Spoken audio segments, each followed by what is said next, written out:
सभी को नमस्कार। हिंदी साहित्य का इतिहास हम पढ़ रहे हैं और हिंदी साहित्य के इतिहास में हम जो है देख रहे हैं आदिकाल के विषय में पिछली परीक्षाओं में पूछे गए सभी प्रश्न।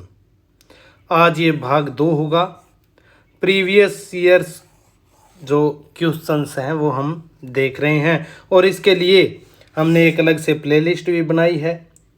जब आप YouTube चैनल पे जाएंगे तो प्लेलिस्ट है पिछले वर्षों की परीक्षाओं में पूछे गए प्रश्न। चूंकि हमने आदिकाल पूरा पढ़ लिया है तो उसके विषय में किस प्रकार से जो है प्रश्न पूछे जाते रहे हैं विभिन्न परीक्षाओं में, चाहे TGT PGT एग्ज़ाम हो, RPSC grade first, RPSC second, college lecturers हों, असिस्टेंट प्रोफेसर, जितने भी एग्ज़ाम KVS एग्ज़ाम जो केंद्रीय विद्यालय के हैं, तो उन प्रश्नों को हम देख रहे हैं। तो पिछले भाग में भी हमने पहले भाग में भी कुछ प्रश्न देखे थे। आज हम दूसरा भाग लेकर आए हैं।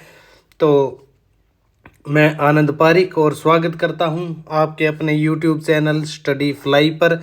चलिए देखते हैं किस तरह से जो है आदिकाल के विषय में प्रश्न जो है पूछे जाते हैं। 26 क्वेश्चन जो है हम देख चुके हैं। 27वां हमारा प्रश्न है। देखिए, आचार्य रामचंद्र शुक्ल द्वारा रचित हिंदी साहित्य का इतिहास। शुक्ल जी पर ही हम कल थे और आज शुक्ल जी से ही हमने शुरू किया है। आचार्य रामचंद्र शुक्ल द्वारा रचित हिंदी साहित्य का इतिहास का प्रकाशन वर्ष है। क्या प्रकाशन वर्ष है? हिंदी साहित्य का इतिहास शुक्ल जी का किस साल छपा था, प्रकाशित हुआ था? तो ऑप्शन ए 1917, बी 1918, सी 1919 और डी 1929। तो आचार्य रामचंद्र शुक्ल जी का इतिहास ग्रंथ छपा था, प्रकाशन वर्ष उसका है ऑप्शन डी 1929 ईस्वी। तो बिल्कुल आसान है। तो देखिए 28वां क्वेश्चन हमारा, शुक्ल जी ने प्रथम बार हिंदी साहित्य के इतिहास को कवि वृत्त संग्रह की पिटारी से बाहर निकाला। उक्त कथन किसका है? RPSC के एक एग्जाम में पूछा गया है। शुक्ल जी ने प्रथम बार हिंदी साहित्य के इतिहास को कवि वृत्त संग्रह की पिटारी से बाहर निकाला। उक्त कथन किसका है? 1 doctor Nagendra, 2 option number 2 Hazari Prasad Dwivedi, 3 number option है नंद दुलारे वाजपेयी और 4 नंबर ऑप्शन है विश्वनाथ प्रसाद मिश्र। तो ये कथन किसका है? आप वीडियो को पॉज करके इसका आंसर लगाइए और मैं आपको बताता हूँ। ये कथन है शुक्ल जी के विषय में कि हिंदी साहित्य के इतिहास को उन्होंने कवि वृत्त संग्रह की पिटारी से बाहर निकाला। ऑप्शन 2 हजारी प्रसाद द्विवेदी जी का ये कथन है शुक्ल जी के विषय में। तो शुक्ल जी ने स्वयं भी कहा है कि मेरा जो उद्देश्य है वो कवि कीर्तन करना बिल्कुल नहीं है। और अगला क्वेश्चन देखिए, कॉलेज लेक्चरर्स में पूछा गया है RPSC के। ये नंबर तो उस पेपर में है, अपना नंबर 29 है। कौन सा विवरण सही नहीं है? ऑप्शन 1 गारसा देतासी ने अपने इतिहास ग्रंथ में कवियों को काल क्रमानुसार प्रस्तुत किया है। गारसा देतासी ने, 1 नंबर ऑप्शन है कि गारसा देतासी ने अपने इतिहास ग्रंथ में कवियों को काल क्रमानुसार प्रस्तुत किया है। दूसरा ऑप्शन इन्होंने दिया है शिव सिंह सरोज में लगभग 1000 कवियों का जीवन चरित्र उनके कविताओं के उदाहरण सहित प्रस्तुत किया गया है। 3 नंबर ऑप्शन है जॉर्ज ग्रियर्सन के इतिहास ग्रंथ का हिंदी अनुवाद हिंदी साहित्य का प्रथम इतिहास शीर्षक से प्रकाशित हुआ है। और 4 नंबर जॉर्ज ग्रियर्सन ने कवियों और लेखकों को काल क्रमानुसार वर्गीकृत किया है। ये 4 ऑप्शन है और पूछा क्या गया है? कौन सा विवरण सही नहीं है? जो इनमें से गलत तथ्य है, एक ऑप्शन गलत है, वो हमें बताना है कौन सा सही नहीं है। तो 1 नंबर दोबारा से देखते हैं। गारसा देतासी ने अपने इतिहास ग्रंथ में कवियों को काल क्रमानुसार प्रस्तुत किया है। क्या किया है गारसा देतासी ने? कवियों को काल क्रमानुसार बिल्कुल नहीं किया है। तो यही गलत हो जाएगा, अपना ऑप्शन यही हो जाएगा उत्तर, क्योंकि यहाँ जो गारसा देतासी है उन्होंने वर्णानुक्रम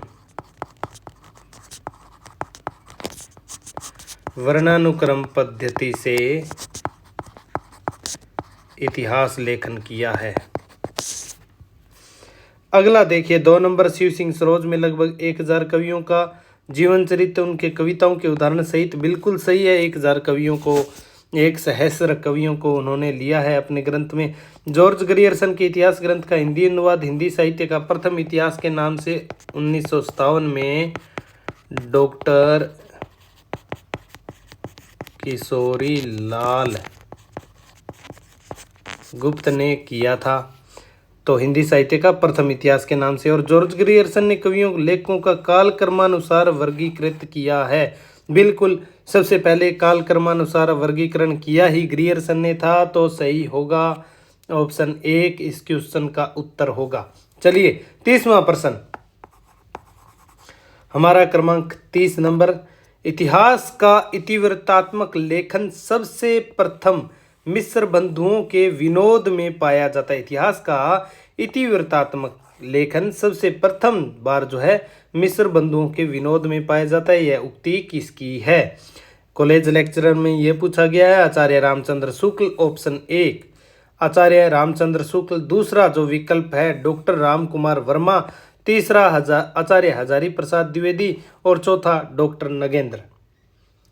तो किसने ये कथन कहा कि इतिहास का इतिवृत्तात्मक लेखन जो है सबसे प्रथम मिस्र बंधुओं के विनोद में पाया जाता है?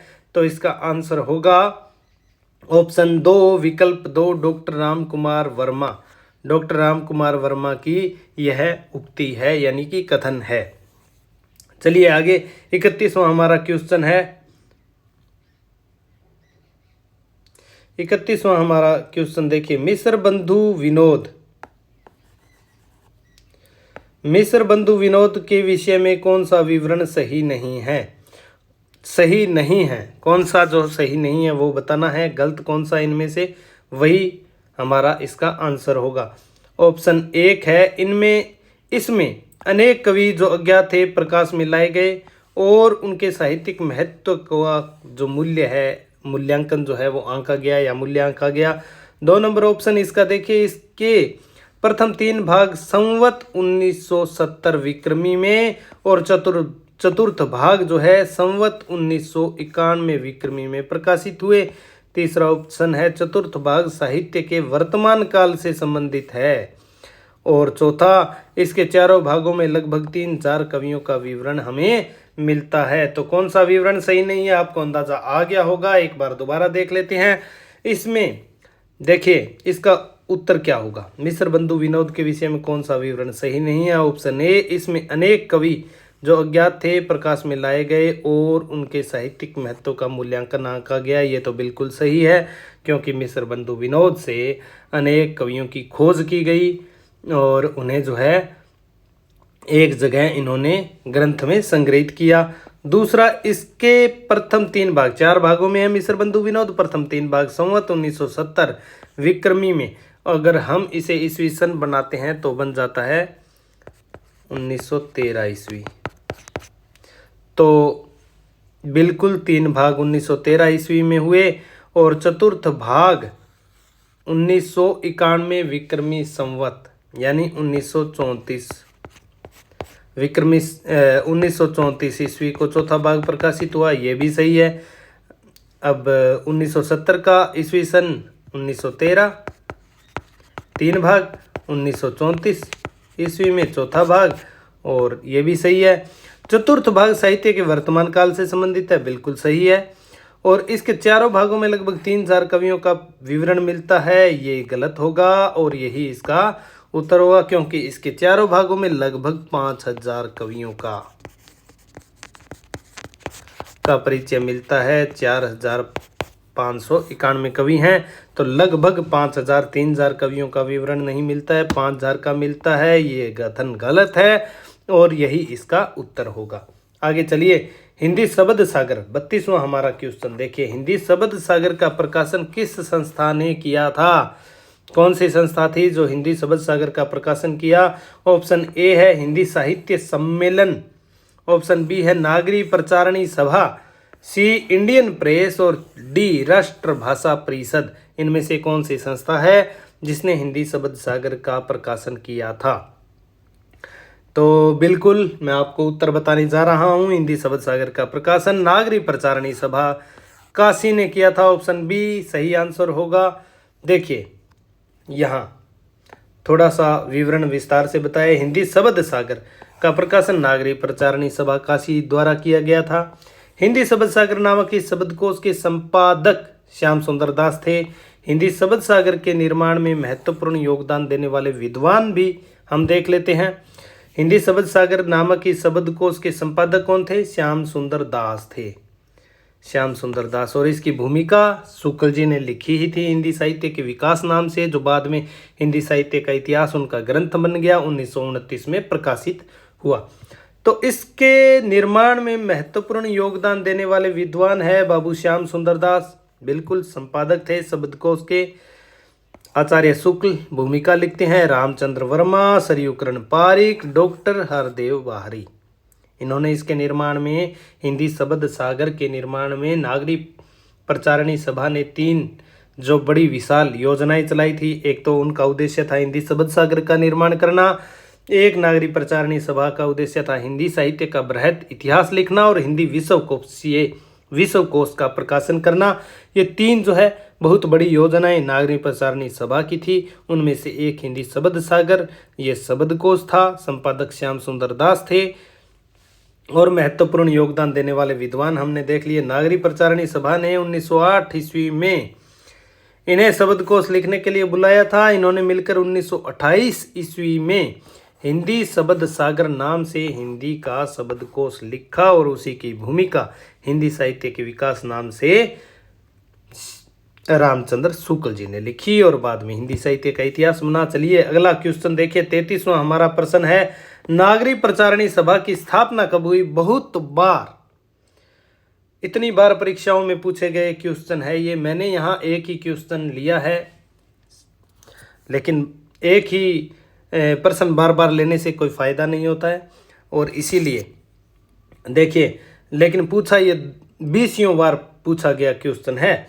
नागरी प्रचारणी सभा की स्थापना कब हुई? ए 1867 ईस्वी में, ऑप्शन बी 1850 ईस्वी में, ऑप्शन सी 1885 ईस्वी में और ऑप्शन डी 1893 ईस्वी में। और अब की बार भी फर्स्ट ग्रेड में ये प्रश्न जो है आरपीएससी ग्रेड फर्स्ट में 2022 में शायद ये संस्कृत शिक्षा या स्कूल एजुकेशन वाली में पूछा गया था।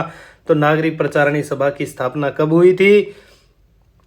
तो स्थापना हुई थी, उत्तर इसका होगा 33वें प्रश्न का ऑप्शन डी 1893 ईस्वी में। नागरी प्रचारणी सभा की स्थापना होती है 16 जुलाई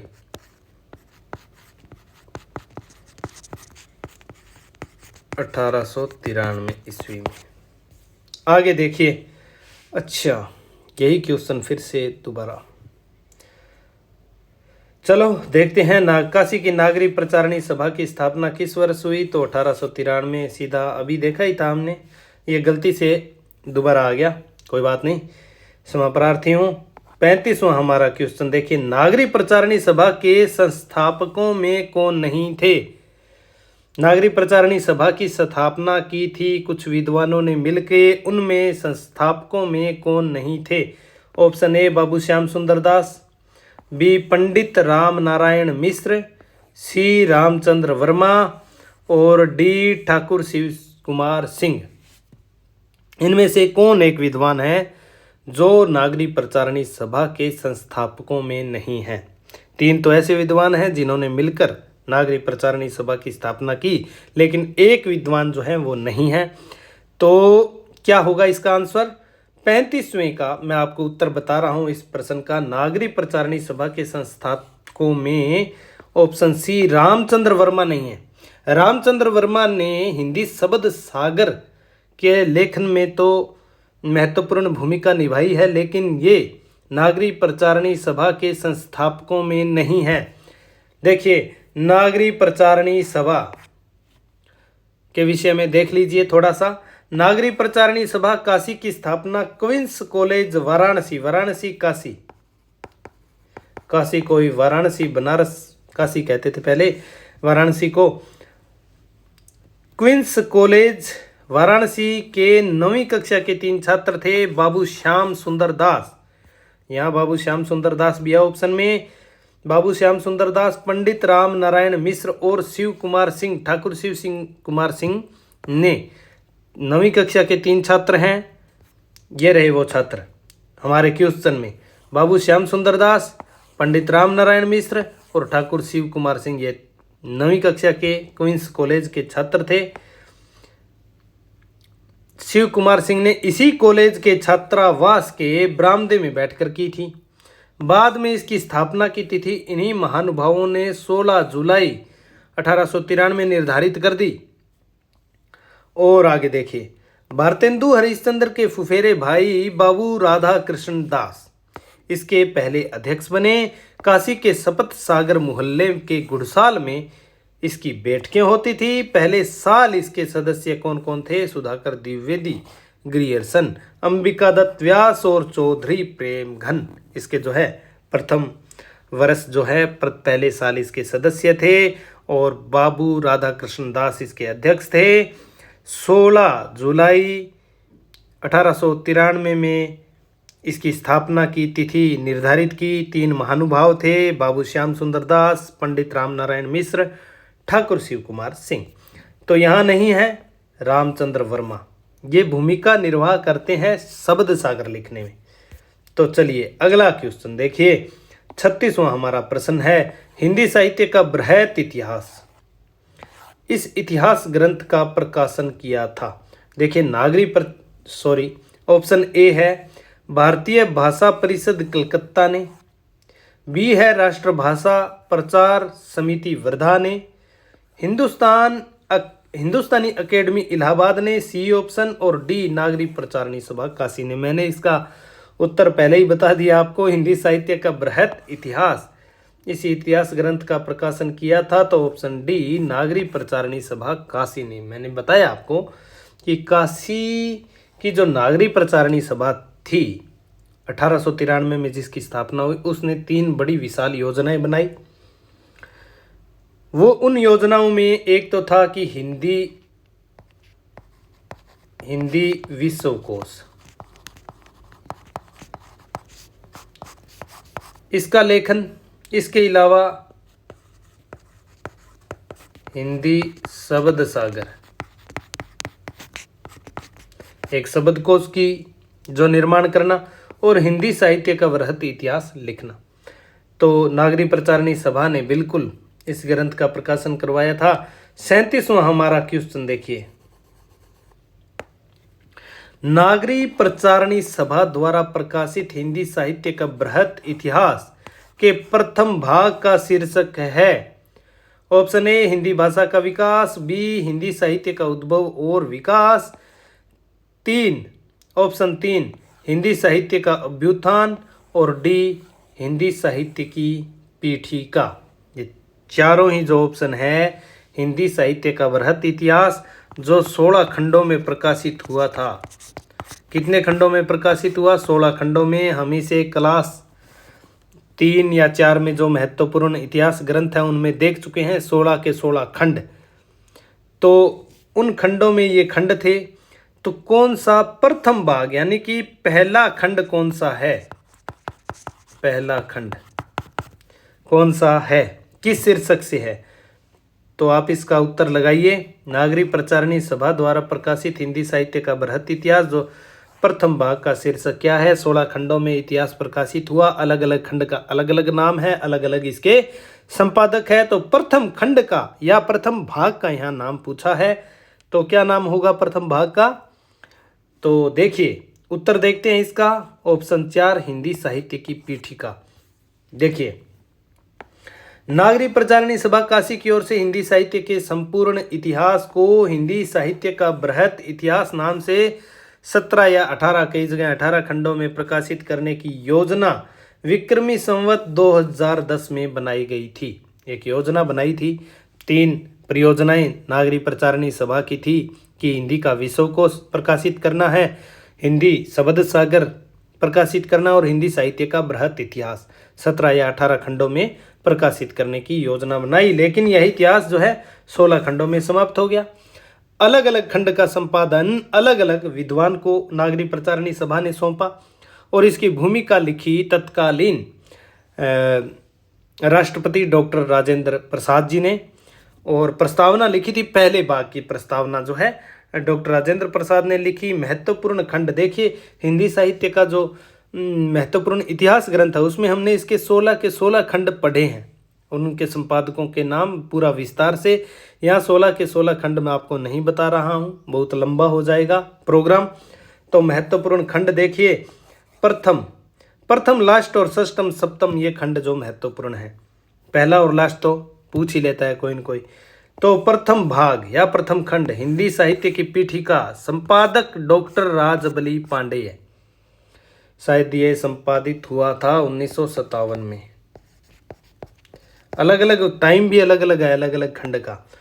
षष्टम खंड महत्वपूर्ण खंड देख रहे हैं। छठे खंड श्रृंगार काल, जिसे रीतिबद्ध, श्रृंगार काल नाम से 2 खंड है, एक रीतिबद्ध जिसका संपादन किया डॉक्टर नगेंद्र ने। सप्तम खंड श्रृंगार काल रीति मुक्त, डॉक्टर भागीरथ मिश्र। षोडश खंड यानी कि 16वां खंड हिंदी का लोक साहित्य राहुल सांकृत्यायन द्वारा संपादित है। तो प्रथम और लास्ट और छठा और सातवां हमने देख लिए, इनके बारे में भी पूछा जाता रहता है षष्ठम और सप्तम खंड के। तो ये आपने दोबारा से वो क्लास एक बार आप दोबारा देख सकते हैं। 16 के 16 खंडों के नाम और उनके जो संपादक हैं उनको विस्तार से हम पढ़ चुके हैं। तो चलिए, ये हुआ हिंदी साहित्य की पीठिका और राजबली पांडेय द्वारा संपादित। आगे चलिए, 38वां हमारा क्वेश्चन देखिए, इनमें से वह कौन सी रचना है जिसे मूलतः हिंदी शब्द सागर की भूमिका के रूप में लिखा गया था। ये क्वेश्चन तो बहुत बार देख चुके हैं, चलो मुझे थोड़ा बस लंबा चौड़ा लगा तो मैंने ले लिया। इनमें से वह कौन सी रचना है जिसे मूलतः हिंदी शब्द सागर की भूमिका के रूप में लिखा गया था किंतु बाद में उसे स्वतंत्र ग्रंथ बना दिया गया। राम कुमार वर्मा कृत हिंदी साहित्य का आलोचनात्मक इतिहास, बी गणपति चंद्र गुप्त कृत हिंदी साहित्य का वैज्ञानिक इतिहास, सी रामचंद्र शुक्ल कृत हिंदी साहित्य का इतिहास, डी शिव सिंह सेंगर कृत शिव सिंह सरोज। तो बिल्कुल आसान ऑप्शन सी, रामचंद्र शुक्ल कृत हिंदी साहित्य का इतिहास, हिंदी साहित्य का विकास नाम से भूमिका लिखी। हिंदी साहित्य का विकास नाम से इस जो शब्द सागर की भूमिका लिखी थी और बाद में स्वतंत्र पुस्तक इसे बना दिया गया। 39वां हमारा क्वेश्चन देखिए, नागरिक प्रचारणी सभा काशी के संबंध में कथन, कौन सा कथन सही नहीं है? सही कथन नहीं है, यानी कि जो गलत है वो हमारा उत्तर है। सही नहीं है कथन कौन सा? 1 नंबर ऑप्शन देखिए, इसकी स्थापना 1893 ईस्वी में हुई। अच्छे तरीके से हम पीछे पढ़कर आए हैं, तो यह तो आप देख लीजिए। ऑप्शन 2 है आचार्य रामचंद्र शुक्ल, इसके संस्थापक थे। इसके संस्थापकों को भी हम देख कर आए हैं। 3 नंबर ऑप्शन है हस्तलिखित ग्रंथों की खोज करना भी इसका उद्देश्य है। और 4 नंबर हिंदी शब्द सागर हिंदी साहित्य का बृहत इतिहास, हिंदी विश्वकोश इसके प्रमुख प्रकाशन हैं। तो क्या होगा कथन सही कौन सा नहीं है? तो देखिए, इसकी स्थापना 1893 में हुई थी, बिल्कुल हुई थी। 2 नंबर देखिए, आचार्य रामचंद्र शुक्ल इसके संस्थापक हैं, बिल्कुल नहीं है और यही हमारा आंसर होगा। इसके संस्थापक बाबू श्याम सुंदर दास, पंडित राम नारायण मिश्र और कौन है? ठाकुर शिव कुमार सिंह। तो इन तीनों ने मिलके जो है 9वीं कक्षा के छात्र थे, क्वींस कॉलेज वाराणसी, और उसी कॉलेज के एक छात्रावास होता था, उसके बरामदे में बैठकर इन्होंने इसकी स्थापना की। 16 जुलाई 1893 में इसका जो है तिथि रखी स्थापना की। और हस्तलिखित ग्रंथों की खोज करना इसका एक उद्देश्य है, बिल्कुल खोज की थी। खोज अभियान चलाया था नागरिक प्रचारणी सभा ने, और उसी खोज अभियान के आधार पर जो कवि और रचनाएं जो प्राप्त हुई थी उन्हीं का सहयोग लेकर मिश्र बंधु विनोद लिखा। हिंदी शब्द सागर हिंदी साहित्य का बृहत इतिहास और हिंदी विश्वकोश। मैंने कहा था कि नागरिक प्रचारणी सभा की 3 बड़ी योजनाएं थी, परियोजनाएं थी। एक तो हिंदी शब्द सागर का प्रकाशन, हिंदी साहित्य का बृहत इतिहास पीछे देखा था 16 खंडों में, और हिंदी विश्वकोश की का प्रकाशन। तो बिल्कुल तीनों का करवाया। तो नागरिक प्रचारणी सभा के संबंध में कौन सा कथन सही नहीं है? आचार्य रामचंद्र शुक्ल इसके संस्थापक हैं, यही सही नहीं है, क्योंकि शुक्ल इसके संस्थापकों में नहीं है। नागरिक प्रचारणी सभा काशी के संस्थापक सदस्य बाबू श्याम सुंदर दास, पंडित राम नारायण मिश्र, शिव कुमार सिंह। चलिए 40वां जो प्रश्न है हमारा, इतिवृत्त और आलोचना का समवेत रूप होने से वह इतिहास आज भी प्रकाश स्तंभ बना हुआ है। इस कथन में जिस इतिहास की ओर संकेत किया गया है उसके लेखक हैं। पहला तो ये अंदाजा लगाइए कि इतिवृत्त और आलोचना का समवेत रूप होने से यह इतिहास आज भी प्रकाश स्तंभ बना हुआ है। यहाँ किस इतिहास की बात हो रही है? और जिस इतिहास की बात हो रही है उसके लेखक का नाम यहाँ पूछा गया है। Option A Acharya Ramchandra Shukla, B Garcin de Tassy, C Mishra Bandhu, D George Grierson. बिल्कुल कॉमन सेंस। तो वो इतिहास है आचार्य रामचंद्र शुक्ल का। इन तीनों इतिहासों में ऐसा कुछ भी नहीं है, आचार्य शुक्ल का ही वो इतिहास है जो प्रकाश स्तंभ बना हुआ है, और आज भी इतिहासकारों के लिए आधार स्तंभ वो है। उसी में आमूलचूल परिवर्तन के साथ नए इतिहास ग्रंथ जो है लिखे जा रहे हैं। 41वां हमारा क्वेश्चन देखिए, इतिहास लेखन की सबसे विकसित पद्धति पूछी गई है। पद्धति कौन सी है? ए विधेयवादी पद्धति, बी वर्णानुक्रम पद्धति, सी कालानुक्रमी पद्धति, डी जो है समाजशास्त्रीय पद्धति। विधेयवादी पद्धति से रामचंद्र शुक्ल ने अपना इतिहास ग्रंथ लिखा है। वर्णानुक्रम पद्धति से पहले 2 इतिहास ग्रंथ लिखे गए हैं, शिव सिंह, ये आपका गारसा दैतासी का, और शिव सिंह सेंगर का। कालानुक्रमी से जॉर्ज ग्रियर्सन और मिश्र बंधुओं ने लिखा है। इन दोनों ने कालानुक्रमी पद्धति से लिखा है, और समाजशास्त्रीय पद्धति से हजारी प्रसाद द्विवेदी जी लिखते हैं। तो इन सब में से विकसित पद्धति कौन सी है? तो बिल्कुल उत्तर देख लेते हैं इसका। ऑप्शन ए विधेयवादी पद्धति, जिसके जनक तेन माने जाते हैं, और हिंदी साहित्य इतिहास लेखन में इसके जनक रामचंद्र शुक्ल है, और इसीलिए जो शुक्ल का इतिहास ग्रंथ है वो सबसे प्रामाणिक और वैज्ञानिक इतिहास ग्रंथ सबसे पहला माना जाता है। वर्णानुक्रम पद्धति से भी ग्रंथ लिखे हैं। पहला ग्रंथ वर्णानुक्रम पद्धति से लिखा गया है गारसा दैतासी के द्वारा। शिव सिंह सेंगर ने भी वर्णानुक्रम पद्धति मतलब alphabetically A B C D इस तरह से गारसा दैतासी ने कवियों को लिया है। ए से अंगद को पहला कवि बना दिया, और एच पर समाप्त हो रहा है वहाँ हेमंत। तो वर्णानुक्रम पद्धति शिव सिंह सरोज भी इसी तरह से हिंदी के वर्णानुक्रम, और कालानुक्रमी पद्धति कालक्रम के अनुसार, जन्म काल के अनुसार। तो जॉर्ज ग्रियर्सन और उनके बाद मिश्र बंधुओं के बाद रामचंद्र शुक्ल ने विधेयवादी पद्धति अपनाई, और रामचंद्र शुक्ल के बाद समाजशास्त्रीय पद्धति में लेखन किया। हिंदी साहित्य के जो आदिकाल आदि ग्रंथ लिखे हैं भूमिका, उसमें हमारे हजारी प्रसाद द्विवेदी जी ने। विधेयवादी पद्धति के बारे में देख लेते हैं। विधेयवादी पद्धति यह इतिहास लेखन की नवीनतम व सर्वश्रेष्ठ पद्धति है। यहाँ यह भी आप याद रखिए कि जो सर्वाधिक प्रचलित पद्धति है वो कौन सी पद्धति है? वो है कालानुक्रमी पद्धति जो है वो सबसे प्रचलित पद्धति ये है। लेकिन नवीनतम और सर्वश्रेष्ठ पद्धति विधेयवादी पद्धति है, जिस पद्धति में रचनाकार का जाति, वातावरण, क्षण, युग विशेष की प्रवृत्ति, भाषा का विकास क्रम, शास्त्रीय मान्यताओं, रचनाकार की समाज को देन आदि सभी आधारों पर रचनाकार का मूल्यांकन किया जाता है, उसे विधेयवादी पद्धति कहते हैं। तो सब चीज़ों को जो है संतुलन बनाकर जो है देखा जाता है, और उस पद्धति से जो हमारा साहित्य इतिहास ग्रंथ लिखा जाता है उसे विधेयवादी पद्धति। विश्व में सर्वप्रथम विधेयवादी पद्धति का प्रयोग कौन करते हैं? तेन करते हैं, फ्रेंच विद्वान है तेन। ये विश्व में सर्वप्रथम विधेयवादी पद्धति का प्रयोग करने वाले हैं, इसलिए तेन को आधुनिक इतिहास का जनक माना जाता है। जाति, वातावरण और क्षण विशेष 3 तत्वों को ये प्रधानता देते हैं। हिंदी साहित्य के इतिहास लेखन में सर्वप्रथम आचार्य शुक्ल ने इस पद्धति का प्रयोग किया था। दोहरा नामकरण इस पद्धति का विशेष गुण है। शुक्ल जी ने दोहरा नामकरण किया ही है। आगे चलिए, आदि से अंत तक 42वां हमारा क्वेश्चन है।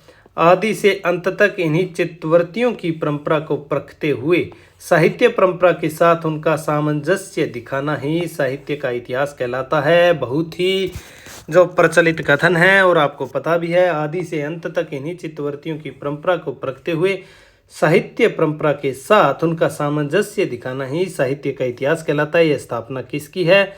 ऑप्शन ए मिश्र बंधु, नंबर 2 विजय देव नारायण शाही, 3 नंबर राम कुमार वर्मा, ऑप्शन 4 है इसमें रामचंद्र शुक्ल। तो इसका उत्तर देख लेते हैं। आदि से अंत तक इन्हीं चित्तवृत्तियों की परंपरा को परखते हुए साहित्य परंपरा के साथ उनका सामंजस्य दिखाना ही साहित्य का इतिहास कहलाता है। कथन है ऑप्शन 4 रामचंद्र शुक्ल का। चलिए आगे देखिए, आचार्य रामचंद्र शुक्ल ने 43वां हमारा क्वेश्चन, रामचंद्र शुक्ल ने हिंदी साहित्य का आरंभ कब से माना है? कब से शुक्ल जी ने हिंदी साहित्य का आरंभ माना?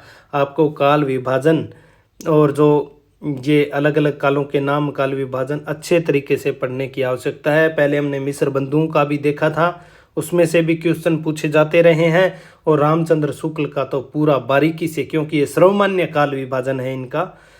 तो रामचंद्र शुक्ल ने हिंदी साहित्य का आरंभ कब से माना है? ऑप्शन ए विक्रमी संवत 1000, ऑप्शन बी विक्रमी संवत 1050, विक्रमी संवत ऑप्शन सी 1075 और डी विक्रमी संवत 1100 से।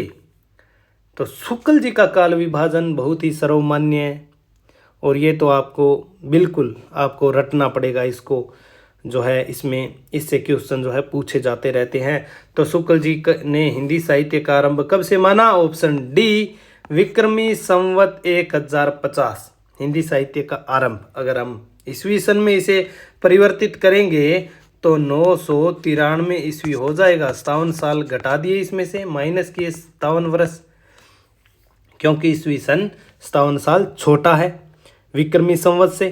तो 57 वर्ष घटाने से 993 ईस्वी से हिंदी साहित्य का आरंभ शुक्ल जी ने माना है। मैंने यहाँ विभाजन भी बता दिया। देखिए, आचार्य शुक्ल जी का काल विभाजन व नामकरण, दोहरा नामकरण तो इन्होंने किया ही है प्रवृत्ति के आधार पर और ऐतिहासिक कालक्रम के आधार पर। ऐतिहासिक कालक्रम जिसमें आदिकाल, पूर्व मध्यकाल, उत्तर मध्यकाल, आधुनिक काल, इस तरीके से एक। तो नामकरण देखिए, वीर गाथा काल कहा, और कहा कि आदिकाल भी कोई कहना चाहे तो कह सकता है, लेकिन होगा तो वीर गाथा काल ही, क्योंकि वीर गाथात्मक रचनाएं हैं, इनकी अपनी अवधारणा ये है। और ये जो वीर गाथा काल है शुरू होता है विक्रमी संवत 1050 से, समाप्त होता है 1375 इस विक्रमी संवत तक। शुक्ल जी का जो विभाजन है विक्रमी संवत में है, विक्रमी संवत में याद कर लीजिए, और बाद में 57 अगर ईस्वी सन कहीं आ जाए तो 57 उसमें से कम कीजिए। तो प्रारंभ देखिए 993 ईस्वी से 1318 ईस्वी हो जाएगा आदिकाल, वीर गाथा काल। फिर इन्होंने दूसरे काल को नाम दिया भक्ति काल, पूर्व मध्यकाल भी कह सकते हैं, और विक्रमी संवत 1375 से 1700 तक। रीतिकाल तीसरा काल, 4 कालखंडों में 900 वर्षों के इतिहास को विभाजित किया। तीसरा काल रीतिकाल, उत्तर मध्यकाल, विक्रमी संवत 1700 से 1900 तक। और चौथा गद्य काल, गद्य का आविर्भाव हो गया चौथे काल में, जिसे हम आधुनिक काल भी कहते हैं, भारतेंदु से चला है, और विक्रमी संवत 1900 से 1984 अद्यतन यानी अब तक, जब शुक्ल जी का 1929 में इतिहास लिखा गया। यह आधुनिक काल विक्रमी संवत 1900 से चला गद्य काल। आगे देखिए 44वां क्वेश्चन हमारा, आचार्य रामचंद्र शुक्ल ने प्रथम उत्थान का समय कब से कब तक निर्धारित किया है? आधुनिक काल, जब हम काल विभाजन में देखते हैं तो ये आधुनिक काल, गद्य काल। गद्य काल में फिर वो कहते हैं कि प्रथम उत्थान द्वितीय उत्थान और तृतीय उत्थान। 3 उत्थान माने हैं। एक तो माना है प्रथम उत्थान, जिसे हम भारतेंदु युग भी कहते हैं। द्वितीय उत्थान ये द्विवेदी जी वाला पार्ट होगा, और तृतीय उत्थान ये छायावाद वाला, ये उत्थान नाम दिया है। आधुनिक काल को का उपविभाजन किया। प्रथम उत्थान, द्वितीय उत्थान, तृतीय उत्थान, भारतेंदु, द्विवेदी, छायावाद। तो प्रथम उत्थान कब से? आचार्य रामचंद्र शुक्ल ने प्रथम उत्थान का समय कब से कब तक निर्धारित किया है? ऑप्शन ए, यहाँ देखिए ईस्वी सन में दिया है। ये देखिए चारों ऑप्शन ईस्वी सन में है, चूंकि शुक्ल जी ने विभाजन विक्रमी संवत में किया है, तो आपको विक्रमी संवत में से वो घटाना पड़ेगा 57। तो ए 1850 से 1885 ईस्वी, बी 1857 से 1900 ईस्वी, सी 1868 से 1893 ईस्वी, डी 1800 से 1850 ईस्वी। तो शुक्ल जी ने प्रथम उत्थान कब से माना? तो चलिए देख लेते हैं इसका उत्तर। देखिए शुक्ल जी का प्रथम उत्थान होता है, ये यहाँ पे गद्य का आविर्भाव मानते हैं 1900 से। ये तो आधुनिक काल पूरा ही हो गया, 1900 से शुरू हो गया, लेकिन 1900 से प्रथम उत्थान नहीं मानते। 1900 विक्रमी संवत से 1925 से 1950 तक ये जो है 25 वर्षों का मानते हैं प्रथम उत्थान। अब 1925 से अगर 57 कम करेंगे तो ये 1868 हो जाएगा। तो ऑप्शन सी होगा 1868 से 1893 प्रथम उत्थान भारतेंदु काल। देखिए शुक्ल जी के अनुसार प्रथम उत्थान भारतेंदु युग 1925 विक्रमी संवत से 1950 विक्रमी संवत तक, यानी कि 1868 ईस्वी से 1893 ईस्वी तक जो काल है वो प्रथम उत्थान का काल है। किसके प्रथम उत्थान के? हिंदी के, गद्य के। तो कवि वचन सुधा पत्रिका जो है प्रकाशन होता है 1868 ईस्वी में, भारतेंदु करते हैं, तभी से शुक्ल जी प्रथम उत्थान मानते हैं। आगे चलिए 45वां हमारा क्वेश्चन, आचार्य रामचंद्र शुक्ल ने द्वितीय उत्थान का समय कब से कब तक तय? अब ये उत्थान आप पूरी तरीके से आचार्य शुक्ल का काल विभाजन और नामकरण पूरी तरीके से आपको पढ़ने पड़ेंगे, क्योंकि यहाँ से बहुत क्वेश्चन जो है पूछे जाते हैं। मैंने तो बहुत से छोड़ दिए हैं, एक ही एक जैसे थे तो मैंने छोड़ दिए, लेकिन संकेत के रूप में एक एक क्वेश्चन लिया है मैंने। आचार्य रामचंद्र शुक्ल ने द्वितीय उत्थान का समय कब से कब तक तय किया है? ऑप्शन ए 1893 ईस्वी से 1918 ईस्वी, यहाँ 20वीं है। ऑप्शन बी 1900 से 1920 ईस्वी। ऑप्शन सी 1885 ईस्वी से 1918 ईस्वी। और ऑप्शन डी 1903 ईस्वी से 1920 ईस्वी। द्वितीय उत्थान पर हम आ चुके हैं। द्वितीय उत्थान जो है, तो द्वितीय उत्थान, प्रथम उत्थान हमने देख लिया था। प्रथम उत्थान 1925 से 1950 विक्रमी संवत तक, तो द्वितीय उत्थान 1950 से 1975 विक्रमी संवत तक। तो क्या हो जाएगा? ईस्वी सन में बात करेंगे तो 1893 से 1918 तक हो जाएगा द्वितीय उत्थान। तो ऑप्शन ए होगा 45 नंबर क्वेश्चन का आंसर। 1893 से 1918 ईस्वी द्वितीय उत्थान, यानी कि द्विवेदी युग का समय है।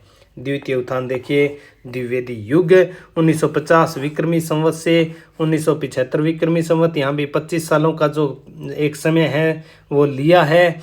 और 1893 ईस्वी से, यहाँ ईस्वी सन में विभक्त कर देते हैं, 1893 ईस्वी से 1918। अब ये 1893, यहाँ आप दिमाग पर जोर डालेंगे तो यहाँ से हो जाती है नागरी प्रचारणी सभा काशी की स्थापना, और वहीं से शुरू होता है द्वितीय उत्थान। फिर द्विवेदी जी आ जाते हैं, और फिर वो गद्य में जो है एक तरीके से जागरण सुधार आंदोलन के समय जो समय आरंभ हो जाता है। तो ये है द्वितीय उत्थान। शुक्ल जी का। आगे चलिए 46 नंबर क्वेश्चन, इनमें से किस साहित्य इतिहासकार ने अपने इतिहास ग्रंथ में हिंदी के गद्य साहित्य को गद्य का आविर्भाव, गद्य का परिवर्तन, गद्य का प्रसार और गद्य की वर्तमान गति, ये मैंने यहाँ नहीं लिखा था क्योंकि मुझे पता था ये क्वेश्चन आएगा, तो फिर मज़ा नहीं रहता है। गद्य का आविर्भाव, गद्य का प्रवर्तन, गद्य का प्रसार और गद्य की वर्तमान गति नामक खंडों में विभक्त करके विवेचित किया है। अब आपको इसका आंसर तो पता है किसने किया है, बिल्कुल पता है, लेकिन समय का जो है वो थोड़ा रहता है चक्कर। तो इसमें आंसर होगा सी, आचार्य रामचंद्र शुक्ल ने अपने साहित्य इतिहास में हिंदी के गद्य साहित्य को गद्य का आविर्भाव, गद्य का परिवर्तन, गद्य का प्रसार और गद्य की वर्तमान गति नामक खंडों में विभक्त करके विवेचित किया है। तो रामचंद्र शुक्ल ने। आधुनिक काल के 3 चरणों में 47वां क्वेश्चन, इसे हम विस्तार से आगे देख लेंगे, कोई बात नहीं। आधुनिक काल के 47वां हमारा क्वेश्चन है, आधुनिक काल के 3 चरणों में विभक्त करके, आधुनिक काल को 3 चरणों में विभक्त करके उन्हें प्रथम, द्वितीय, तृतीय उत्थान किसने कहा है? तो बिल्कुल आसान उत्तर हो जाएगा ऑप्शन 4, आचार्य रामचंद्र शुक्ल ने। प्रथम उत्थान 1925 से विक्रमी संवत से 1950, 1950 से 1975, 1975 से अद्यतन 1984 मान लीजिए, ये प्रथम, द्वितीय और तृतीय उत्थान। अब यहाँ देख लेते हैं आधुनिक काल का कैसे शुक्ल जी ने उपविभाजन किया है। वहाँ हमने 4 कालखंड उनके पढ़ लिए थे। शुक्ल जी के आधुनिक काल का उपविभाजन जो है शुक्ल जी ने 3 भागों में किया। आधुनिक काल, गद्य काल भी उन्होंने नाम दिया। 1900 से ये आरंभ हुआ। अद्यतन यानी कि जब उन्होंने इतिहास ग्रंथ लिखा 1984 विक्रमी संवत या 1929 ईस्वी तक ये काल चला। तो क्या हुआ यहाँ पे? गद्य का आविर्भाव माना 1900 विक्रमी संवत से 1925 विक्रमी संवत तक उन्होंने। फिर ये तो है गद्य का आविर्भाव, यहाँ से वो कहते हैं कि गद्य का आविर्भाव हो गया। अब आधुनिक काल में प्रथम उत्थान चलता है भारतेंदु युग 1925 विक्रमी संवत से 1950 विक्रमी संवत। ईस्वी सन में बात करें 1868 ईस्वी से 1893 ईस्वी। कवि वचन सुधा के प्रकाशन से लेकर के नागरी प्रचारणी सभा की स्थापना तक प्रथम उत्थान। अब नागरी प्रचारणी सभा की स्थापना हो गई, हिंदी नई दिशा में चली, तो द्वितीय उत्थान यहाँ से हुआ। और द्विवेदी युग 1950 विक्रमी संवत से 1975 विक्रमी संवत तक, 1893 ईस्वी से 1918 ईस्वी तक जो है वो चला द्वितीय उत्थान शुक्ल जी का। और तृतीय उत्थान देखिए, तृतीय उत्थान शुक्ल जी का जो बताया शुक्ल जी ने 1975 विक्रमी संवत से अद्यतन 1984 विक्रमी संवत तक, जब तक ग्रंथ लिखा, प्रथम उत्थान, द्वितीय उत्थान, तो 25-25 सालों का लगभग ये गद्य का आविर्भाव और ये रहेगा। अब देखिए उन्होंने क्या किया, प्रथम उत्थान को आधुनिक गद्य साहित्य की परंपरा का प्रवर्तन कह दिया। यहाँ तो गद्य का आविर्भाव तो हो ही गया, ये 25 वर्षों का समय गद्य के आविर्भाव का है। और ये प्रथम उत्थान जो है, प्रथम उत्थान वो है, उसी का नाम दिया आधुनिक गद्य साहित्य की परंपरा का प्रवर्तन। गद्य का प्रवर्तन हो रहा है भारतेंदु युग में ही। तो द्वितीय उत्थान आगे, इसी का नाम, समय तो हमने यहाँ देख ही लिया है। तो गद्य साहित्य का प्रसार का समय था, द्विवेदी युग था। तृतीय उत्थान गद्य साहित्य की वर्तमान गति, छायावाद, उसी समय तो वो ग्रंथ लिख रहे थे और वर्तमान गति जो है वो इन्होंने नाम दिया। तो ये आपने विस्तार से इन दोनों प्रश्नों का उत्तर हमने विस्तार से देख लिया। तो ये आप पूरा बार बार पढ़िए। तो अगला क्वेश्चन देखिए, 48वां हमारा क्वेश्चन है, डॉक्टर रामकुमार वर्मा ने हिंदी साहित्य की आरंभिक सीमा कौन सी मानी है? डॉक्टर रामकुमार वर्मा ने हिंदी साहित्य की आरंभिक सीमा कौन सी मानी है? बिल्कुल बड़ा अच्छा प्रश्न है। ऑप्शन 1 है 693 ईस्वी, दूसरा है 695 ईस्वी, तीसरा है 697 ईस्वी और चौथा है 699 ईस्वी। तो देखिए इसका उत्तर देख लेते हैं। डॉक्टर राम कुमार वर्मा ने हिंदी साहित्य का आरंभ माना 750 विक्रमी संवत से। 750 विक्रमी संवत से 1000 विक्रमी संवत तक इन्होंने क्या माना? संधि काल। और 1000 विक्रमी संवत से 1375 विक्रमी संवत, ये शुक्ल जी वाला ही हो गया। आगे तो यहाँ 50 साल कम कर रख दिए, ये आगे तो शुक्ल जी वाला ही है। यहाँ देखिए तो संधि काल नाम दे दिया और 1000 विक्रमी संवत से 1375 जो है नाम दे दिया चारण काल। चारण काल के आगे संधि काल, संधि काल में अपभ्रंश की रचनाएं। 750 विक्रमी संवत से हिंदी साहित्य का आरंभ माना। अब उसे हम बदल देते हैं ईस्वी सन में, तो ऑप्शन ए उत्तर 993 ईस्वी हिंदी साहित्य की आरंभिक सीमा, जहाँ से प्रारंभ हुआ। डॉक्टर राम कुमार वर्मा, वही क्वेश्चन 49 हिंदी साहित्य का आरंभ कब से माना? तो बिल्कुल 693 ईस्वी। अब डॉक्टर राम कुमार वर्मा द्वारा काल विभाजन किया गया। काल विभाजन व नामकरण संधि काल 750 विक्रमी संवत से, ये भी मोस्ट है इसलिए मैंने यहाँ लिखा है। चारण काल आदिकाल 1000 विक्रमी संवत से 1375 विक्रमी संवत तक। तो संधि और चारण काल, आदिकाल को नाम दिया चारण काल, पहले जोड़ दिया संधि काल। इसमें अपभ्रंश के कवियों को ले लिया, स्वयंभू को पहला कवि मान लिया। 750 विक्रमी संवत से 1000 विक्रमी संवत तक संधि काल चलता है।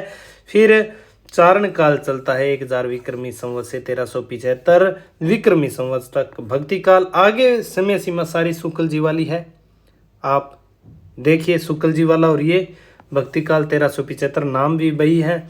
1375 से 1700 विक्रमी संवत रीतिकाल, 1700 विक्रमी संवत से 1900 विक्रमी संवत आधुनिक काल। यहाँ से नहीं पूछा जाएगा, ये संधि काल और चारण काल है। यही डॉक्टर राम कुमार वर्मा के महत्वपूर्ण है। आगे शुक्ल जी वाला है, आगे सारा काल विभाजन वही है। चारण काल नाम ग्रियर्सन ने भी आदिकाल को दिया है, 700 से 1300 ईस्वी तक के समय को। आगे चलिए, हिंदी साहित्य 50वां हमारा प्रश्न देखिए। हिंदी साहित्य इतिहास से संबंधित किस ग्रंथ में 693 ईस्वी से 1693 ईस्वी तक की कालावधि को ही समाहित किया गया है? यानी कि वो कौन सा इतिहास ग्रंथ है जिसमें 693 ईस्वी से लेकर 1693 ईस्वी तक की कालावधि को लिया गया है, वहीं तक जो है ग्रंथ लिखा गया है? तो एक है मिश्र बंधु विनोद, 2 नंबर ऑप्शन है हिंदी साहित्य का आलोचनात्मक इतिहास, 3 नंबर शिव सिंह सरोज और 4 नंबर हिंदी साहित्य उद्भव और विकास जो द्विवेदी जी ने लिखा। तो बिल्कुल आसान प्रश्न है ये, तो इसका उत्तर देख लेते हैं। वह ग्रंथ है ऑप्शन 2 हिंदी साहित्य का आलोचनात्मक इतिहास। 1938 ईस्वी में लिखा। किसने लिखा? राम कुमार वर्मा ने। पीछे विभाजन देखा था, विभाजन तो उन्होंने शुरुआत में कर दिया, लेकिन उनका इतिहास ग्रंथ लिखा कहाँ तक गया है? उनका इतिहास ग्रंथ लिखा गया है भक्ति काल तक। भक्ति काल तक की समय सीमा को अपने ग्रंथ में लिया है। इसका दूसरा भाग प्रकाशित रहा और पहले भाग में 750 विक्रमी संवत से संधि काल शुरू होता है, आदिकाल शुरू होता है, हिंदी साहित्य का आरंभ होता है और 1693 तक, 693 हो जाएगा ईस्वी में करेंगे तो यहाँ 1750 ईस्वी तक विक्रमी संवत तक, 750 से 1750 विक्रमी संवत तक की अवधि का इतिहास इन्होंने लिखा है। दूसरा भाग भक्ति काल से आगे का भाग यानी कि रीतिकाल आधुनिक काल जो है अप्रकाशित इनका रहा है। तो ये ग्रंथ है हिंदी साहित्य का आलोचनात्मक इतिहास, डॉक्टर राम कुमार वर्मा ने लिखा, 1938 ईस्वी में लिखा। आगे हमारा 51वां क्वेश्चन, हिंदी साहित्य की भूमिका के लेखक कौन है? Option A Rahul Sankrityayan, B doctor Nagendra, C Hazari Prasad Dwivedi, D Vishwanath Prasad Mishra. Vishwanath Prasad Mishra Hindi साहित्य की भूमिका के लेखक कौन है? हिंदी साहित्य की भूमिका के लेखक उत्तर देख लेते हैं। Option C Hazari Prasad Dwivedi. हजारी प्रसाद द्विवेदी जी ने हिंदी साहित्य की भूमिका, हिंदी साहित्य का उद्भव और विकास, हिंदी साहित्य का आदिकाल, ये 3 ग्रंथ लिखे। राहुल सांकृत्यायन हिंदी काव्य धारा, डॉक्टर नगेंद्र हिंदी साहित्य का बृहत इतिहास, हिंदी साहित्य का इतिहास, रीतिकाल की भूमिका आदि जो साहित्य इतिहास लिखते हैं। विश्वनाथ प्रसाद मिश्र लिखते हैं अतीत, हिंदी साहित्य का अतीत, हिंदी साहित्य का अतीत महत्वपूर्ण है, याद होना चाहिए विश्वनाथ प्रसाद मिश्र। तो भूमिका लिखी हजारी प्रसाद द्विवेदी जी ने। 52वां क्वेश्चन देखिए, हजारी प्रसाद द्विवेदी जी से संबंधित नहीं है कौन सी एक रचना है जिसका संबंध द्विवेदी जी से नहीं है? 1 नंबर हिंदी साहित्य का इतिहास, 2 नंबर हिंदी साहित्य की भूमिका, 3 नंबर हिंदी साहित्य का आदिकाल, हिंदी साहित्य उद्भव और विकास। तो बिल्कुल आसान उत्तर देख लेते हैं। हजारी प्रसाद द्विवेदी से संबंधित नहीं है। 1 नंबर हिंदी साहित्य का इतिहास। हिंदी साहित्य का इतिहास किसने लिखा? रामचंद्र शुक्ल ने लिखा। एक हिंदी साहित्य का इतिहास लिखा राम शंकर शुक्ल रसाल ने भी एक इतिहास लिखा। विजेंद्र स्नातक ने भी एक हिंदी साहित्य का इतिहास लिखा। लक्ष्मी सागर वार्ष्णेय ने भी एक हिंदी साहित्य का इतिहास लिखा। शुक्ल जी का सबसे फेमस 1929, राम शंकर शुक्ल रसाल ने 1931 में लिखा। ये तीनों रचनाएं हजारी प्रसाद द्विवेदी जी की है। भूमिका 1940, हिंदी साहित्य उद्भव और विकास 52, हिंदी साहित्य का आदिकाल 1953। देखिए हजारी प्रसाद द्विवेदी की साहित्य इतिहास विषयक रचनाएं, हिंदी साहित्य की भूमिका 1940, हिंदी साहित्य उद्भव एवं विकास 1952 ईस्वी, हिंदी साहित्य का आदिकाल 1953 ईस्वी। आगे चलिए 53वां क्वेश्चन, काल प्रवृत्ति का निर्णय प्राप्त ग्रंथों की संख्या द्वारा नहीं निर्णित हो सकता बल्कि उस काल की मुख्य प्रेरणादायक वस्तु के आधार पर ही हो सकता है। यह कथन किसका है? ऑप्शन 1 है रामचंद्र शुक्ल, बी है हजारी प्रसाद द्विवेदी, 3 है डॉक्टर नगेंद्र, 4 नंबर ऑप्शन विकल्प है राम कुमार वर्मा। काल प्रवृत्ति का निर्णय प्राप्त ग्रंथों की संख्या द्वारा नहीं निर्णित हो सकता बल्कि उस काल की मुख्य प्रेरणादायक वस्तु के आधार पर ही हो सकता है। ये कथन है हजारी प्रसाद द्विवेदी का। ऑप्शन बी, ऑप्शन दूसरा विकल्प जो है वो सही होगा। आगे चलिए 54वां हमारा क्वेश्चन देखिए, हिंदी साहित्य का वैज्ञानिक इतिहास के लेखक कौन है? Option A Namvar Singh, B Ramswaroop Chaturvedi, C doctor Ram Kumar Verma, D Ganapati Chandra Gupt. Hindi साहित्य का वैज्ञानिक इतिहास इन 4 विद्वानों में से, 4 विकल्पों में से किसने लिखा? तो आपने इसका उत्तर लगा दिया होगा। देखते हैं इसका उत्तर। ऑप्शन डी गणपति चंद्र गुप्त ने लिखा हिंदी साहित्य का वैज्ञानिक इतिहास। ये देखिए हिंदी साहित्य का वैज्ञानिक इतिहास डॉक्टर गणपति चंद्र गुप्त ने लिखा। ये ग्रंथ 2 भागों में है। प्रथम भाग इसका प्रकाशित होता है 1964 ईस्वी में और दूसरा भाग इसका प्रकाशित हुआ 1965 ईस्वी में। तो हिंदी साहित्य का वैज्ञानिक इतिहास गणपति चंद्र गुप्त ने लिखा। आगे देखिए, हिंदी साहित्य और संवेदना का विकास किसकी रचना है? बहुत ही महत्वपूर्ण ग्रंथ है। हिंदी साहित्य और संवेदना का विकास कई बार परीक्षाओं में पूछा जा चुका है। और option A doctor Ramswaroop Chaturvedi, B doctor Shyam Sundar Das, C doctor Nagendra और डी डॉक्टर रामविलास शर्मा। किसने लिखा? तो हिंदी साहित्य और संवेदना का विकास, उत्तर हम देख लेते हैं। Option A doctor Ramswaroop Chaturvedi ने। श्याम सुंदर दास ने कोविद रत्नमाला लिखा 1909 और 1914 में 2 भाग प्रकाशित हुए। और डॉक्टर नगेंद्र ने हिंदी साहित्य का इतिहास। इसके अलावा श्याम सुंदर दास हिंदी साहित्य, हिंदी भाषा का विकास और हिंदी साहित्य का विकास भी लिखते हैं। तो हिंदी साहित्य और संवेदना का विकास डॉक्टर रामस्वरूप चतुर्वेदी। देखिए हिंदी साहित्य और संवेदना का विकास डॉक्टर रामस्वरूप चतुर्वेदी 1986 ईस्वी में। 1996 ईस्वी में इस रचना को व्यास सम्मान जो है वो प्राप्त हुआ था। तो रचना काल 1986 में बिल्कुल नए ढंग से, नए जो क्लेवर के अंदर इन्होंने ये इतिहास ग्रंथ लिखा। बहुत ही मोस्ट होगा। हिंदी साहित्य और संवेदना का विकास। आगे चलिए, 56वां हिंदी साहित्य का इतिहास दर्शन नामक ग्रंथ के लेखक हैं। ऑप्शन ए विजेंद्र स्नातक, बी डॉक्टर नलिन विलोचन शर्मा, सी डॉक्टर नामवर सिंह, डॉक्टर विनय मोहन।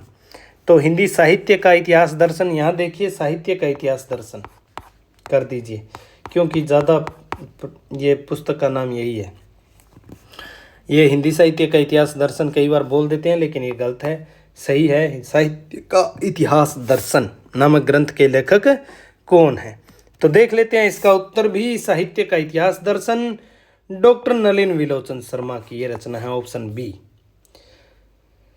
देखिए, साहित्य का इतिहास दर्शन मोस्ट होगी, ये बहुत बार पूछी जा चुकी है ये रचना। साहित्य का इतिहास दर्शन नलिन विलोचन शर्मा 1960 की ये रचना है। अब एक ऑप्शन है विजेंद्र स्नातक। विजेंद्र स्नातक ने राधा वल्लभ संप्रदाय सिद्धांत और साहित्य ग्रंथ की रचना की थी, जो इनकी प्रसिद्ध रचना है। इसके अलावा हिंदी साहित्य के इतिहास नाम से भी 1996 में इन्होंने एक ग्रंथ लिखा। अब नामवर सिंह की जो प्रचलित रचनाएं हैं, प्रसिद्ध रचनाएं हैं, दूसरी परंपरा की खोज 1982 और कविता के नए प्रतिमान 1999 ईस्वी में रचित। ये तीनों चारों ऑप्शन हमने देख लिए। दूसरी परंपरा की खोज और कविता के नए प्रतिमान नामवर सिंह की, ये ध्यान में रखनी है। राधा वल्लभ संप्रदाय सिद्धांत और साहित्य विजेंद्र स्नातक की रचना है। साहित्य का इतिहास दर्शन 1960 नलिन विलोचन शर्मा। चलिए, 57वां क्वेश्चन हमारा, आंग्ल भाषा में लिखा गया हिंदी साहित्य का इतिहास, स्केच ऑफ हिंदी लिटरेचर। ये सब रचनाएं हम हिंदी साहित्य के प्रमुख इतिहास ग्रंथ जो पढ़े थे तब पढ़ चुके हैं। तो आंग्ल भाषा में लिखा गया हिंदी साहित्य का इतिहास, स्केच ऑफ हिंदी लिटरेचर के लेखक कौन हैं। ऑप्शन ए पादरी F.E.K, पादरी F.E.K, पादरी Edwin Greaves, Garcin de Tassy, George Grierson. तो कौन होगा इसका रचनाकार। Sketch of Hindi literature. तो अगर आपको सभी रचनाओं के बारे में विस्तार से पढ़ना है तो आप हिंदी साहित्य इतिहास ग्रंथों के जो 1-2 वीडियो क्लासेज शुरुआत में हमने बनाई थी, तीसरी, चौथी, 5वीं क्लास, वो आप देख सकते हैं। उसमें सभी ग्रंथों के बारे में विस्तार से हमने पढ़ा है। तो स्केच ऑफ हिंदी लिटरेचर का उत्तर देखते हैं, ऑप्शन बी पादरी एडविन ग्रीव्स। देखिए, कुछ इंग्लिश रचनाकारों की रचनाएं हम देख लेते हैं। Sketch of Hindi literature 1917 Edwin Greaves, पादरी Edwin Greaves. The history of Hindi literature 1920 में फ्रैंक आर्नेस्ट, ये लिखा है पादरी F.E.K।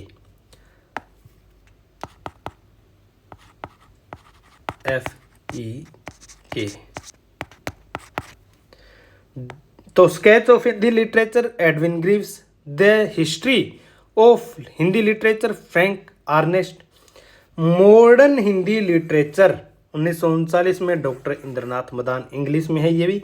Selection from Hindi literature 1978 Lala Sitaram, black की चुड़ैल वाले। हिंदुइज्म एंड ब्रह्मनिज्म 1940 मोनियर विलियम्स, जिन्होंने भक्ति शब्द की व्युत्पत्ति भज धन का 3 प्रत्यय जुड़ने से बताई थी।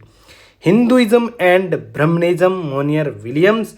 तो sketch of Hindi literature Edwin Greaves, the history of Hindi literature Frank Ernest, modern Hindi literature 1939 में लिखा डॉक्टर इंद्रनाथ मदान ने। Selection from Hindi literature Lala Sitaram, Hinduism and Brahmanism Monier Williams.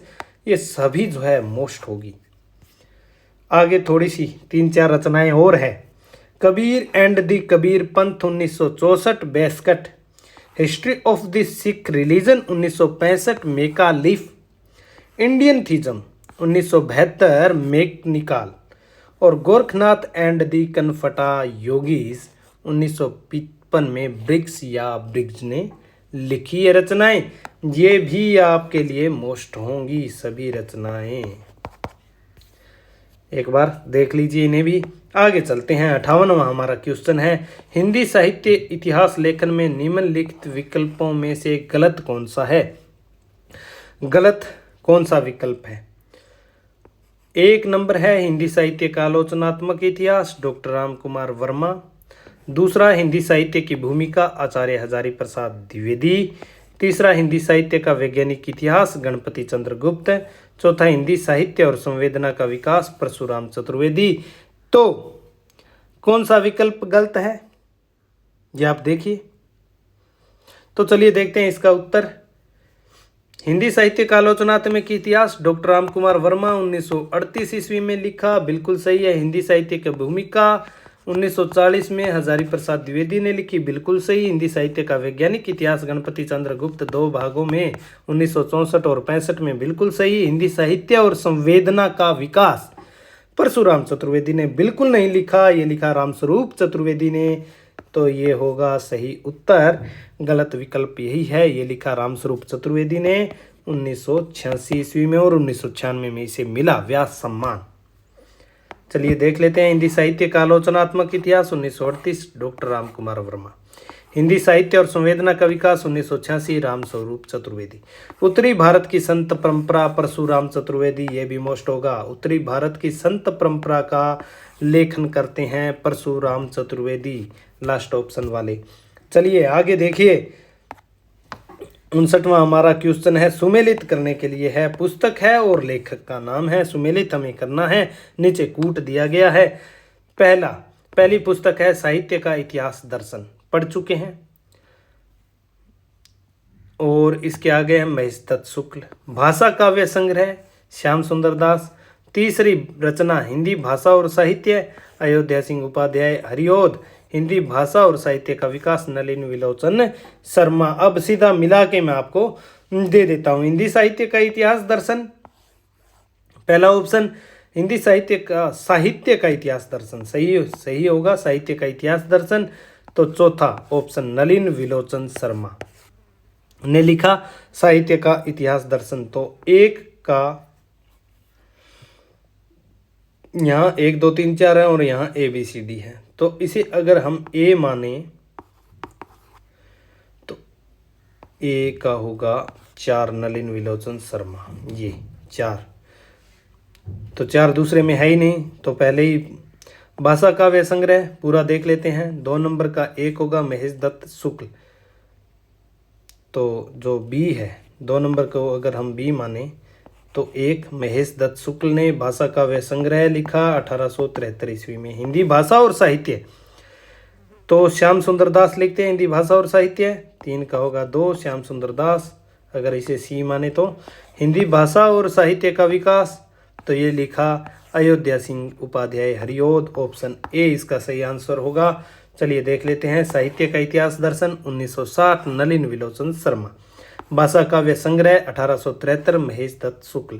Hindi भाषा और साहित्य 1930 श्याम सुंदर दास। हिंदी भाषा और साहित्य का विकास 1930 में ही है हरिओद, अयोध्या सिंह उपाध्याय हरिओद ने लिखी ये रचना। और इसमें हिंदी भाषा और साहित्य यहाँ तक तो नाम इनके समान है, सन भी एक है, का विकास आगे बढ़ा दिया हरिओद।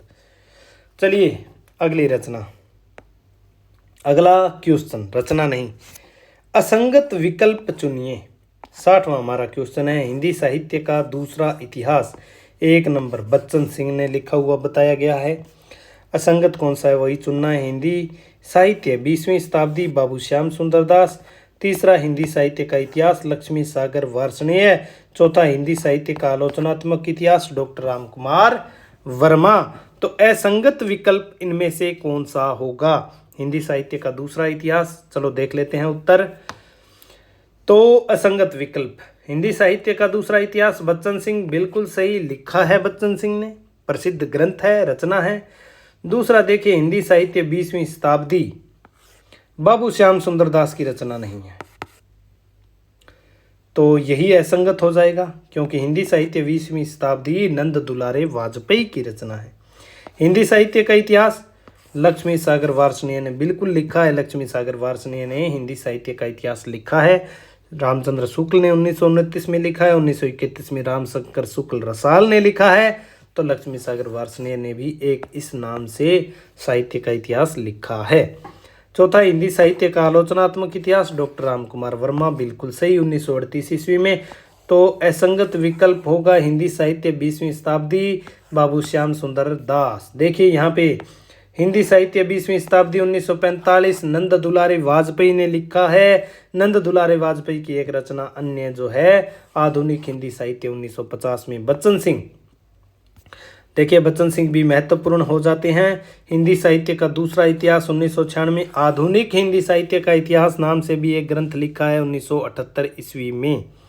लक्ष्मी सागर वार्ष्णेय आधुनिक हिंदी साहित्य की भूमिका लिखते हैं 1952 में। आधुनिक हिंदी साहित्य 1850 से 1900 ईस्वी तक का समय इसमें लिया है। ये ग्रंथ लिखते हैं 1941 ईस्वी में और हिंदी साहित्य का इतिहास लिखते हैं 1969 ईस्वी में। और हिंदुई साहित्य का इतिहास नाम से गारसा दैतासी के ग्रंथ का अनुवाद भी करते हैं 1953 में, तो लक्ष्मी सागर वार्ष्णेय। तो बच्चन सिंह का भी देख लिया। 20वीं शताब्दी नंद दुलारे वाजपेयी की रचना है। अगला देखिए बाबू श्याम सुंदर दास भी है इसमें। हाँ, बाबू श्याम सुंदर दास। बाबू श्याम सुंदर दास की रचनाएं जो 3 अहम रचनाएं हैं, बार बार नाम इनका आ रहा है प्रश्नों में, तो ध्यान में रखने योग्य ये हो गए हैं। हिंदी कोविद रत्नमाला 2 भाग थे। प्रथम भाग 1909 में और दूसरा 1914 में प्रकाशित हुआ। दूसरी इनकी रचना हिंदी भाषा का विकास 1924 में और तीसरी हिंदी भाषा और साहित्य 1930 में। हिंदी भाषा और साहित्य का विकास कर देंगे तो ये हरिऔध की हो जाएगी।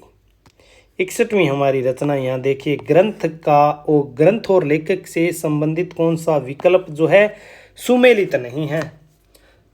हिंदी साहित्य की भूमिका ऑप्शन 1 आचार्य हजारी प्रसाद द्विवेदी, सबको पता है। 2 नंबर ऑप्शन है हिंदी भाषा और साहित्य श्याम सुंदर दास। श्याम सुंदर दास देखिए बहुत बार आ चुके हैं। रीति काव्य की भूमिका डॉक्टर नगेंद्र। तीसरा ऑप्शन हिंदी साहित्य का इतिहास डॉक्टर धीरेन्द्र वर्मा। तो कौन सा असंगत है? तो बिल्कुल ये तीनों तो संगत है। उत्तर होगा 4 हिंदी साहित्य का इतिहास डॉक्टर धीरेन्द्र वर्मा। थोड़ा सा हम देख लेते हैं इसका भी। आधुनिक हिंदी साहित्य धीरेन्द्र वर्मा की रचना है आधुनिक हिंदी साहित्य 1941 ईस्वी में लिखी। रीति काव्य की भूमिका डॉक्टर नगेंद्र की है। हिंदी साहित्य का इतिहास नाम से ग्रंथ जो है कई विद्वानों ने लिखा है। 1929 में आचार्य शुक्ल ने लिखा। 1931 में राम शंकर शुक्ल रसाल ने लिखा। एक संपादित रचना 1973 में डॉक्टर नगेंद्र व हरदयाल की भी हिंदी साहित्य के इतिहास के नाम से हम पढ़ते हैं। और 1996 में विजेंद्र स्नातक ने भी हिंदी साहित्य का इतिहास लिखा। और 1969 में डॉक्टर लक्ष्मी सागर वार्ष्णेय ने भी हिंदी साहित्य का इतिहास लिखा। तो यहाँ पे धीरेन्द्र वर्मा की रचना हिंदी साहित्य का इतिहास नहीं है। आधुनिक हिंदी साहित्य धीरेन्द्र वर्मा ने लिखा। और जो हिंदी साहित्य के इतिहास नाम से महत्वपूर्ण रचनाएं विद्वानों ने लिखी वो मैंने यहाँ पे लिख दी है। तो इसी 61वें प्रश्न के साथ आज का हमारी ये क्लास को हम यहीं पर समाप्त करते हैं। अगर आपको ये क्लास हमारी पसंद आई है तो लाइक शेयर और चैनल को सब्सक्राइब अवश्य कीजिए। तो इसी के साथ मैं अपने शब्दों को विराम देता हूँ। धन्यवाद, नमस्कार।